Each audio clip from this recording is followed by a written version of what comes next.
पवित्र गुरु दिवस उपलक्षे विवेकानंद विद्या मंदिर प्रांगण में शिशु मानू गुरुकुल और गुरु संबंध में अनुष्ठान सभापति हरेकृष्ण महासुआर पूर्वतन चेयरमैन गौरहरि प्रधान अनुष्ठान समाजसेवी श्वेतगंगा उन्नयन कमिटी पुरोधा गंगाधर प्रधानी और अनुष्ठान परिचालक और प्रधान शिक्षक सामंत माधवानंद महापात्र तत्वावधान में सभा कार्य संपादन कर शिशु मानू मिष्टान बंटन कर सहित वृक्षरोपण कार्यक्रम कर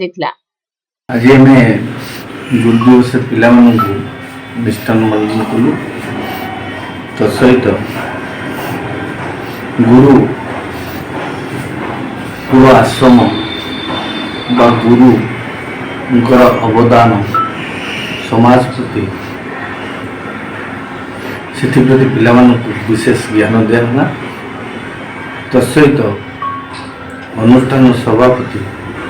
हरेकृष्ण महासुआर एवं सहकर्मी शिक्षक शिक्षयित्री मान द्वारा अनुष्ठान प्रांगण में